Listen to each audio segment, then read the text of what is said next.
I'll have something to say about the senator from Tasmania. Don't you like to ask a question about the government? Oh, the opposition. Please, we know her game. Anyway, there are two things you need to know about this budget before I get into anything more complicated. Which of two numbers will you remember? $5 available as a tax cut in 15 months, or $1 trillion debt that we're going to rack up this year. This year, in this country, $1 trillion. In terms of the politics of what you have just seen, yes, it's something extra for them to say going into an election. But I tell you what, most people, I believe, when confronted with, will you remember $5 or $1 trillion, they're going to remember $1 trillion, because $5, it ain't going to change anyone's life. All right, the 5 things you need to know about this budget, and I've got to be honest, in the 15 years I've done these budgets, this one is the easiest to decipher, the easiest to read, because it is like an essay written the night before it's due. There was no plan for this budget, hence why there's nothing big and serious in it. There's just a splashy announcement to get a headline, so everyone moves on to the next day, which is, when's the election going to be? When's the election going to be? This was more like a speech to the National Press Club than it was a statement of where the economy is going to be going and what they're going to be doing in the next few years. But as always, my tradition is to tell you the 5 things that you need to know about this budget. Let's get going now. Will you sell your vote for $5? Because that's the price this government thinks is what your vote is worth. Now, they believe that the too little too late tax cuts that were around last year, $14 for people on $40,000, and so it was $12 for people on $40,000. Now they're promising you an extra $5 a week, but guess what? This $5 a week doesn't kick in July 1, so vote for us in April or May, and then you'll get this in July. No. You have to wait an entire 15 months before $5. That is how little they think of the political debate in this country. That is how easy they think that people can be bought. I disagree.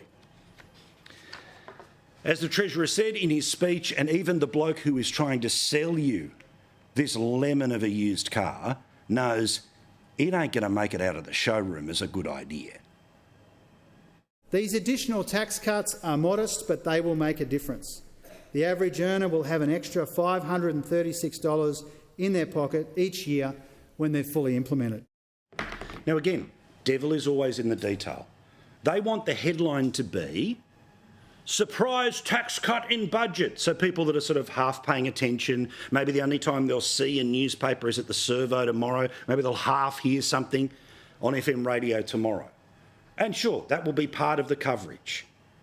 But again, the devil is in the detail. The federal election happens before July the 1st. The next financial year starts July the 1st. Generally speaking, when there are decisions that are the centrepiece of a federal budget, those decisions are due on July the 1st of that year. No. This one kicks in July the 1st next year.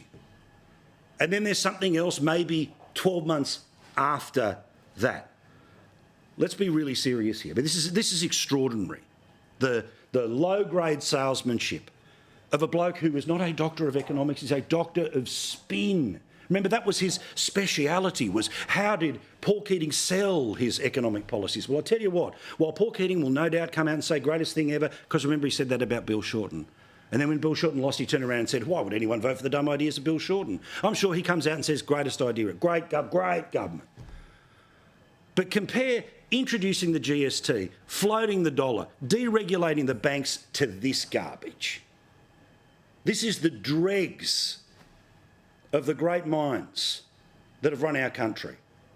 And they honestly think that for $5 a week in a year's time, you'll forget 12 interest rate rises, tens of thousands of dollars extra that you have had to pay off your mortgage. That you will forget that this government increased the tax on petrol to 50 cents in 1 litre. That you will forget that if you buy something like a bottle of Bundy rum, 63% of that is tax. That you will somehow magically forget that 3 and a bit million people in this country do not know where their food is coming from by the end of this week. $5. What an insult. What an insult. and to watch the Canberra class just all together, because that's the team they like and that's the team that'll tuck them into bed, fair dinkum. In the real world, $5 doesn't change anyone's life, let alone those people who are just... I mean, there's 3 million people that are this close to homelessness. 3 million. But you'll be distracted. You'll vote for the very people who are going to offer you $5 in 1 year. It is outrageous. And by the way, I love how the little spin is working on this. When my friend and colleague Andrew Clennell fronted the Treasurer with a $5 note to kind of drive home the point of how ridiculous all of this is.